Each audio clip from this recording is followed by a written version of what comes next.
ನೀವಿವತ್ತು ಧರ್ಮರಾಜ್ ಅವ್ರನ್ನ ಅಂತಿಮ ದರ್ಶನ ಪಡ್ಕೊಂಡ್ರಿ. ಬೇಲೂರು ತಾಲೂಕಲ್ಲಿ ಕಾಡಾನೆ ದಾಳಿ ಆಯ್ತು. ಅದ್ರ ಬಗ್ಗೆ ನಿಮ್ಮ ಅನಿಸಿಕೆ ಏನಾಗಿರ್ಬೋದು? ಬುಧವಾರ ರಾತ್ರಿ ಈ ಧರ್ಮಶೆಟ್ಟರು ಬಂದಿದ್ದಾರೆ. ಅವ್ರೇನೋ ಫೋಟೋ ತೆಗ್ಸೋಕ್ಕೆ ಅಂತ ಹೋಗಿದ್ರು ಬೇಲೂರಿಗೆ ಅಂತ ಒಂದು ಸುದ್ದಿ. ಆದರೆ ಅದು ಯಾಕೆ ಇಲ್ಲಿ ಇಳಿದ್ರು ಅಂತ ಗೊತ್ತಿಲ್ಲ. ಯಾಕೆಂದರೆ ಇವ್ರ ಮನೆ ಇರೋದು ಇಲ್ಲಿಂದ 2-3 ಕಿಲೋಮೀಟ್ರ್ ದೂರದಲ್ಲಿ. ಇಲ್ಲಿ ಯಾಕೆ ಇಳಿದ್ರೋ ಗೊತ್ತಿಲ್ಲ. ಕತ್ಲೆಯಲ್ಲಿ ಏನು ಬರ್ತಾ ಇದ್ದಾರೆ. ಕತ್ಲೆಯಲ್ಲಿ ಬಂದಾಗ ಆನೆಗಳು ಭಾರಿ ಸೂಕ್ಷ್ಮ. ಇವ್ರನ್ನ ಕಾಲಿನ ಶಬ್ದನೇ ಪತ್ತೆ ಮಾಡಿ ಯಾವ ಆನೆ ಅಂತ ನಂಗೆ ಗೊತ್ತಿಲ್ಲ. ಇಲ್ಲಿರೋ 30-40-50 ಆನೆಯಲ್ಲಿ ಒಂದು ಆನೆ, ಯಾವುದೋ ಒಂದು ಆನೆ. ಯಾಕೆಂದರೆ ಸತ್ತರಿಗೆ ಗೊತ್ತಿರ್ತದೆ ಯಾವ ಆನೆ ಅಟ್ಯಾಕ್ ಮಾಡ್ತು ಅಂತ. ಅದು ಕತ್ಲೆಯಲ್ಲಿ ಅವರಿಗೂ ಆನೆನೂ ಕಂಡಿಲ್ಲ ಅವರಿಗೆ. ಆಮೇಲೆ ಏನಾಗಿದೆ, ಬಹುಶಃ ಇಲ್ಲೇ ಅಟ್ಯಾಕ್ ಮಾಡಿ ಆನೆ, ನಾನೀಗ ಅಲ್ಲಿ ಹೋಗಿದ್ದೆ, ಅವ್ರ ಬಾಡಿ ಎಲ್ಲ ನೋಡಿ ಆ ಫೋಟೋ ಎಲ್ಲ ನೋಡಿದೆ. ಇಲ್ಲಿ ಈ ಭಾಗದಲ್ಲಿ ಇಷ್ಟುದ್ದ ತೂತಾಗಿತ್ತು. ಬಹುಶಃ ಇಲ್ಲಿಂದ ಎತ್ಕೊಂಡು ಹೋಗಿ ಅಲ್ಲಿಗೆ ಬಿಸಾಕಿದೆ ಅನ್ನಿಸ್ತದೆ. ಯಾಕೆ ಇಲ್ಲಿಂದ ಓಡಿರ್ಬೋದು ಅಂತಲೂ ಹೇಳ್ಬೋದು, ಇಲ್ಲ ಎತ್ಕೊಂಡು ಹೋಗಿ ಬಿಸಾಕ್ತೇನೆ. ಆನೆಗಳು, ಸುಮಾರು ಆನೆಗಳನ್ನ ನಾನು ನೋಡಿದ್ದೀನಿ. ಪಬ್ಲಿಕ್ ಪ್ಲೇಸು, ಓಪನ್ ಜಾಗದಲ್ಲಿ ಸಾಯಿಸೋದೇ ಇಲ್ಲ. ಅಲ್ಲಿಂದ ಹೊತ್ಕೊಂಡು ಹೋಗಿ ಕಾಫಿ ತೋಟದೊಳಗೆ ಎಲ್ಲ ಸಾಯಿಸಿದ್ದು ಉಂಟು. ಈ ಸೀಗೆಗುಡ್ಡ ಅಂತ ಉಂಟಲ್ಲ ಬೇಲೂರು ಹತ್ರ, ಅಲ್ಲೊಬ್ಬ ಫಾರೆಸ್ಟರ್ನ ಒಂದು ಆನೆ ಹಿಂಭಾಗದಿಂದ ಹಿಡ್ಕೊಂಡು ಕಾಡೊಳಗೆ ತಂದೋಗಿ ಸಾಯಿಸಿತ್ತು. ಆಮೇಲೆ ಎಸ್ಲೂರು ರೇಂಜಲ್ಲಿ ನಮ್ಮ ಈ ಹಿಂದೆ ಒಂದು ಮಕನ ಆನೆ ಇತ್ತು. ಈ ಮಕನ ಅಲ್ಲ, ಈಗ ಮೊನ್ನೆ ಸತ್ತೋಯ್ತಲ್ಲ ಆ ಮಕನ ಅಲ್ಲ, ಹಿಂದೆ ಇತ್ತು. ಅದು ಅಷ್ಟೇ, ಊರು ಒಳಗೆ 4 ಗಂಟೆಯಲ್ಲಿ ಒಂದು 10-20 ಜನ ಇದ್ದಾಗಲೇ ಒಬ್ಬನ ಹಿಡ್ಕೊಂಡು ಕಾಫಿ ತೋಟಕ್ಕೆ ತಗೊಂಡೋಗಿ ಸಾಯಿಸಿತ್ತು. ಹಾಗೂ ಮಾಡ್ತವೆ. ಇವನು ಓಡೋದ್ನೋ ಇಲ್ಲ ಹೋಯ್ತೋ ಅದು ಹೇಳಕ್ಕೆ ಬರಲ್ಲ. ಅಂತೂ ಒಟ್ಟಾರೆ ಆನೆ ಸಾಯಿಸಿದೆ. ಅದು ಕ್ವಾರೆ ಇರೋ ಆನೆ, ಒಳ್ಳೆ ಶಾರ್ಪ್ ಕ್ವಾರೆ ಇರೋ ಆನೆ. ಯಾಕೆಂದರೆ ಅವ್ರದ್ದು ಗಾಯನ ನಾನು ನೋಡಿದೆ.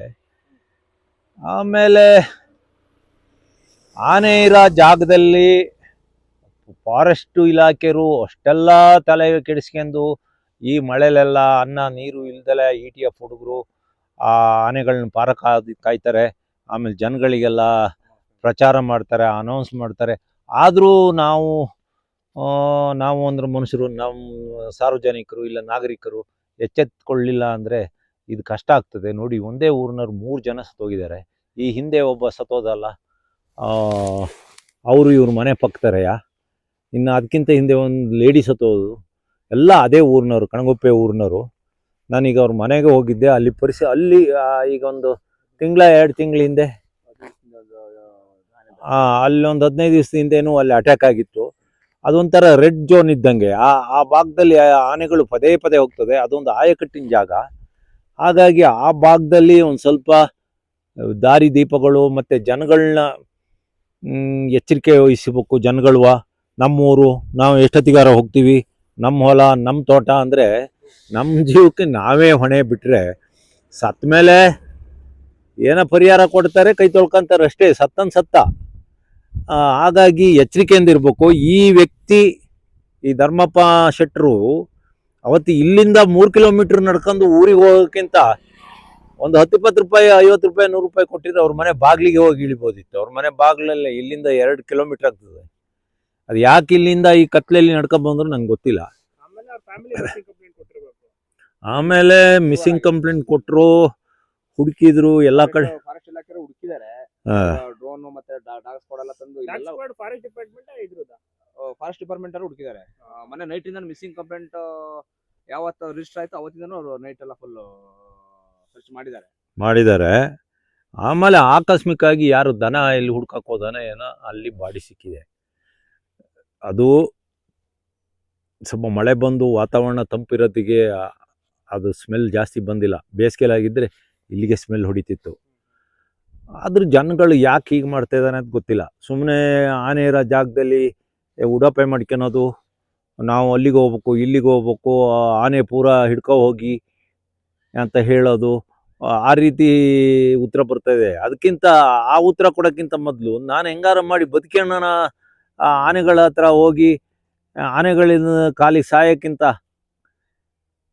ಎಚ್ಚರಿಕೆಯಲ್ಲಿರೋಣ ಅಂತ ಒಬ್ಬರು ಎಚ್ಚರಿಕೆ ವಹಿಸ್ಕೊಂತಲೇ ಇಲ್ಲ. ಯಾಕೆಂದರೆ ಈ ಭಾಗದಲ್ಲೇ ಹಾಗೆ, ಬೇರೆ ಕಡೆ ಒಂದು ಸ್ವಲ್ಪ ಪರವಾಗಿಲ್ಲ ಅನ್ನಿಸ್ತದೆ. ಹಾಗಾಗಿ ಸಾವಿನ ಮೇಲೆ ಸಾವು ನಡೀತದೆ. ಅವತ್ತು ಅಷ್ಟೇ ಅದೊಂದು ಸಿಂಗಲ್ ಕ್ವಾರೆ ಅಂತ ಹೇಳಿ ಹಿಡಿದ್ರು. ಅದು ಸಿಂಗಲ್ ಕೋರೆ ಅಲ್ಲ, ಅದು ಡಬಲ್ ಕೋರೆ ಆನೆ. ಯಾಕೆಂದರೆ ಆ ವ್ಯಕ್ತಿ ಎದೆ ಮೇಲೆ 2 ಕೋರೆ ಗುರುತಿತ್ತು. ಆ ಪಾಪು ಸಿಂಗಲ್ ಕೋರೆ ಆನೆ ಹಿಡಿದ್ರು. ಸಾಯಿಸೋ ಆನೆಗಳು ಸಾಯಿಸ್ತಲೇ ಇದ್ದಾವೆ. ಕೈಗೆ ಸಿಕ್ಕಿದ ಪಾಪದ ಆನೆ ಹಿಡ್ಕೊಳೋದು, ಹೋಗೋದು, ಬಿಡೋದು, ಹಾಗೆ ಮಾಡ್ತಾ ಇದ್ದಾರೆ. ಈಗ ನೋಡಿ, ಮೊನ್ನೆ ಆ ಚನ್ನಪಟ್ಟಣದಲ್ಲಿ ಚನ್ನಗಿರಿಯಲ್ಲಿ ಹಿಡಿದ ಆನೆ ನಿನ್ನೆ ಹೋಗಿ ಕೇರಳ ಊರೊಳಗೆ ಹೋಗಿ ನುಗ್ಗಿದೆ. ಇವರು ಆ ಹಿಡಿದ ಆನೆಗಳನ್ನು ನೆಟ್ಟಿಗೆ ಪಳಗಿಸ್ಬೇಕು, ಇಲ್ಲ ಅಂದರೆ ಅದೇನಾರು ಮಾಡಬೇಕು. ಚನ್ನಗಿರಿಯಲ್ಲಿ 6 ಟನ್ ಆನೆ ಹಿಡಿದು ಅಂತ ಫಾರೆಸ್ಟ್ಗಳು ಹೇಳ್ತಾ ಇದ್ರಲ್ಲ, ಅಂತ ಅಂದೋಗಿ ಕೇರಳ ಬಾರ್ಡ್ರಿಗೆ ಬಿಟ್ಟು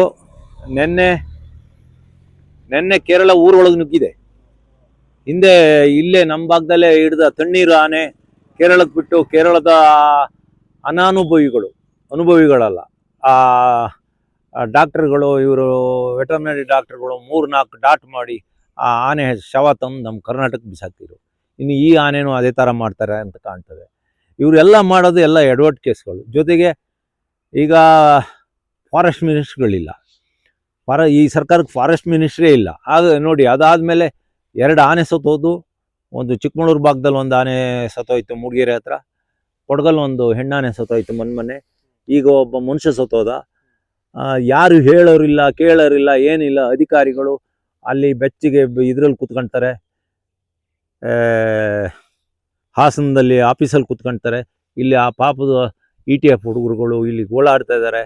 ಈ ಮಳೆಯಲ್ಲಿ ಅವರು ಇಲ್ಲಿ ಒಂದು 10-20 ಕಡೆ ಒಂದು 30-60 ಆನೆಗಳಿದಾವೆ. ಎಲ್ಲಿ ಅಂತ ಕಂಟ್ರೋಲ್ ಮಾಡೋದು?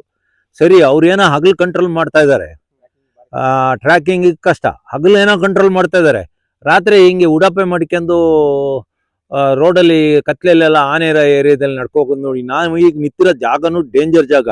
ಈಗ ನನ್ನ ಬಲಭಾಗಕ್ಕೆ ಇಲ್ಲ ಎಡಭಾಗಕ್ಕೆ ಎಷ್ಟು ಗಂಟೆಗೆ ಬೇಕಾದ್ರೂ ಆನೆಗಳು ದಾಟಾಡ್ಬೋದು. ಇದೊಂದು ಪಕ್ಕಾ ಆಯಕಟ್ಟಿನ ಜಾಗ ಇದು. ಪಕ್ಕಾ ಆಯಕಟ್ಟಿನ ಜಾಗ. ಆನೆಗಳು ಎಲ್ಲಿ ಹೋದ್ರು, ಹಿಂದೆ ಹೋದ್ರು, ಮುಂದೆ ಹೋದ್ರು ಇಲ್ಲೇ ದಾಟಬೇಕು. ನೋಡಿ, ಇವತ್ತು ರಾತ್ರಿ ಇಲ್ಲ ನಾಳೆ ರಾತ್ರಿಯಲ್ಲಿ ಇಲ್ಲಿ ಒಂದು ಆನೆ ಟೀಮೇ ಈ ಕಡೆ ಹೋಗ್ತದೆ. ಗುಂಪಲ್ಲಿ ಆನೆ ಇದ್ದಾಗ ಸಾಲಕ್ಕಿಲ್ಲ. ಹಂಗಾಗಿ ಆನೆಗಳು ಎಲ್ಲ ಅವುಗಳೇ ಒಂದೊಂದು ಟೀಮ್ ಮಾಡ್ಕೊಂಡಿದ್ದಾವೆ, 4, 5, 10 ಅಂತ. ಹಲಸಿನ ಹಣ್ಣು ಇಲ್ಲಿ ಸಿಕ್ಕಾಪಟ್ಟೆ, ಈ ಮರದ ಇಲ್ಲಿ ಕಾಣ್ತಾ ಇದೆಯಲ್ಲ, ಸಿಕ್ಕಾಪಟ್ಟೆ ಹಲಸಿನ ಹಣ್ಣು ಇರೋದ್ರಿಂದ ಇಲ್ಲಿಗೆ ಆನೆಗಳು, ಇದು ಆನೆದು ಪಕ್ಕಾ ಆಯಕಟ್ಟಿನ ಜಾಗ ಇದು. ಈ ವಾರದಲ್ಲಿ ಫುಲ್ ಮಳೆ ಜಾಸ್ತಿ ಇರೋದ್ರಿಂದ ಡ್ರೋನ್ ಕ್ಯಾಮ್ರಾಕ್ಕೂ ಸಿಗ್ತಾ ಇಲ್ಲ ಆನೆಗಳು. ಜಾಸ್ತಿ ಮಳೆ ಆಗ್ತಾ ಇಲ್ಲ, ಭಾರಿ ಕಷ್ಟ ಆಗ್ತದೆ. ಸಂಸದರಿಗೆ ಹೇಳಿದ್ರಂತೆ ಆಗ್ಬೋದು, ಈ ತರ ಎಡವಟ್ಟುಗಳು ಆಗ್ಬೋದು, ಎಚ್ಚರಿಕೆಗಳು ಅಂತ. ಹೌದು, ನಾನು ಮಾಜಿ ಪ್ರಧಾನಿ ದೇವೇಗೌಡರ ಧರ್ಮಪತ್ನಿ ತೀರಿ ಹೋದ ದಿವಸ ನಾನು ಆ ಸಮಾಧಿ ಮಾಡೋ ಜಾಗದಲ್ಲಿ ನಾನು ಇದ್ದೆ. ಅಲ್ಲಿ ನಮ್ಮ MLA ಕೂತಿದ್ರು. MLA ಹತ್ರ ಮಾತಾಡ್ತಾ ನಾನು ನಿನ್ನೆ ಕಿತ್ತಾವರಕ್ಕೆ ಹೋಗಿದ್ದೆ. ಕಿತ್ತಾವರದಲ್ಲಿ 3-4 ಗಂಡಾನೆಗಳಿದ್ದಾವೆ. ಆನೆಗಳೆಲ್ಲ ಚಲ್ಲಾಪಿಲ್ಲಿ ಆಗಿದ್ದಾವೆ. ಒಂದು ಸ್ವಲ್ಪ ಎಚ್ಚರಿಕೆ ವಹಿಸೋದು ಒಳ್ಳೆಯದು. ಇನ್ನೊಂದು 15 ದಿವಸದಲ್ಲಿ ಏನಾರ ಒಂದು ಘಟನೆ ನಡಿಬೋದು, ಒಂಚೂರು ಎಚ್ಚರಿಕೆ ವಹಿಸ್ಕೊಳ್ಳಿ ಅಂತ ನಾನು MLAಗೆ ಹೇಳಿದೆ. MLA ಜೊತೆ ಬೇಲೂರು ಕಡೆಯವರು ಸುಮಾರು ಜನ ಇದ್ದರು. ಆಯಿತಾ? ಹಾಗಾಗಿ ನಾನು ಅವ್ರಿಗೆ ಹೇಳಿ ಈಗ 13-14 ದಿವಸ ಆಗ್ತಾ ಬಂತು. 12 ದಿವಸಕ್ಕೆ ಸಾಯಿಸಾಕಿದೆ. ನಾನು ಹೇಳಿ 10-11 ದಿವಸಕ್ಕೆ ಸಾಯಿಸಾಕಿದೆ. ಅದು ಸಾಮಾನ್ಯಕ್ಕೆ ಅದೇನು ನಾನೇನು ಬಹುಶಃ ಹೇಳೋನಲ್ಲ, ಆದರೆ ಒಂದು ಊಹೆ ಬರುತ್ತೆ ಎಲ್ಲರಿಗೂ. ಈ ಭಾಗದವರಿಗೂ ಗೊತ್ತಿತ್ತು, ಬೇರೆ ಭಾಗದವ್ರಿಗೂ ಗೊತ್ತಿತ್ತು.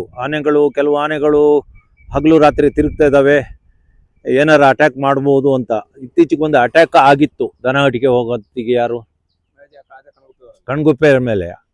ಆ ಕಣ್ಗುಪ್ಪೆಯರಿಗೂ ಆನೆಗಳಿಗೂ ಏನೋ ಒಂದು ಯಾವುದೋ ಥರ ಒಂದು ಸಂಬಂಧ ಇರಬೇಕು. ಯಾಕೆಂದರೆ ಕಣ್ಗುಪ್ಪೆಯರ ಮೇಲೆ ಒಂದೇ ಊರಿನವ್ರು 3 ಜನ ಸತ್ರು, ಒಬ್ಬರ ಮೇಲೆ ಅಟ್ಯಾಕ್ ಆಯಿತು. ಇನ್ನು ನಾಳೆ ನಾಡ್ದು ವಾರ 15 ದಿವಸದಲ್ಲಿ ಮತ್ತೂ ಆಗ್ಬೋದು. ಅದಕ್ಕೆ ಜನಗಳು ಎಚ್ಚರಿಕೆಯಲ್ಲಿರೋದು ಒಳ್ಳೆಯದು. ಅಷ್ಟೇ ಅಲ್ಲ, ಉಡಾಪೆ ಎಲ್ಲ ಬಿಟ್ಟಾಕಿ 8 ಗಂಟೆ ಮೇಲೆ ತೋಟಕ್ಕೆ ಹೋಗಿ ಒಂದು 3 ಗಂಟೆ 4 ಗಂಟೆ ಹೊತ್ತಿಗೆ ವಾಪಸ್ ಬನ್ನಿ ಮನೆಗೆ. ಏನು ನಾವಿದ್ರೆ ತೋಟ, ನಾವಿದ್ರೆ ಮನೆ, ನಾವೇ ಇಲ್ದಿದ್ರೆ ಅವು ಇಟ್ಕೊಂಡು ಏನು ಪ್ರಯೋಜನ ಏನಿಲ್ಲ. ಹಾಗಾಗಿ ಎಚ್ಚರಿಕೆಯಿಂದಿರಿ. ಫಾರೆಸ್ಟ್ ಡಿಪಾರ್ಟ್ಮೆಂಟ್ ನಿಮಗೆ ಒಬ್ಬೊಬ್ಬರಿಗೂ ಏನು ಇದನ್ನ ಗಾರ್ಡ್ ಆಗಿ, ಇಲ್ಲ ಅಂಗರಕ್ಷಕರಾಗಿ, ಇಲ್ಲ ಬೇರೆ ಥರ ಬಾಡಿ ಗಾರ್ಡ್ ಆಗಿರೋಕ್ಕೆ ಸಾಧ್ಯ ಇಲ್ಲ. ಅವರು ಮನುಷ್ಯರೇ, ಅವ್ರು ಹೇಳೋಷ್ಟು ಹೇಳ್ತಾರೆ. ನೀವು ಇನ್ನು ಇದೇ ರೀತಿ ನೀವು ಈ ಭಾಗದಲ್ಲಿ ನೆಗ್ಲೆಕ್ಟ್ ಮಾಡಿ ರಾತ್ರಿ ಎಲ್ಲ ತಿರುಗಿ ಏನಾರು ಸತ್ತೋದ್ರೆ ಅದಕ್ಕೆ ನೀವೇ ಜವಾಬ್ದಾರ ಆಗ್ತೀರಿ. ಈಗ ಪಟಾಕಿ ಹೊಡಿತೀರಲ್ಲ, ಎಲ್ಲಿ ಓಡಿಸ್ತೀರ ಅದನ್ನ? ಪಟಾಕಿ ಬಹುಶಃ ಅದು ಓಡ್ಸಕ್ಕಲ್ಲ, ಅವ್ರ ತೋಟದಲ್ಲಿ ಎಲ್ಲೋ ಕೆಲಸ ಮಾಡ್ತಾ ಇದ್ದಾರೆ ಜನ, ಅಲ್ಲಿಗೆ ಬರಬಾರ್ದು ಅಂತ ಜನಗಳಿಗೆ ಒಂದು ಧೈರ್ಯ, ಅವರಿಗೂ ಒಂದು ಧೈರ್ಯಕ್ಕೆ ಪಟಾಕಿ ಹೊಡಿತಾ ಇದ್ದಾರೆ ಅಷ್ಟೇ. ಈಗ ಓಡಿಸಲ್ಲ, ಈಗ ಹಗಲೆಲ್ಲ ಓಡಿಸೋದೆಲ್ಲ ನಿಲ್ಲಿಸಿ ಆಗಿದೆ ಆನೆಗಳನ್ನ. ಯಾಕೆಂದರೆ ಇಲ್ಲಿ ಓಡಿಸ್ತೀರಿ ಇನ್ನೊಬ್ಬನ್ನ ಯಾರನ್ನಾರು ಸಾಯಿಸ್ತವೆ.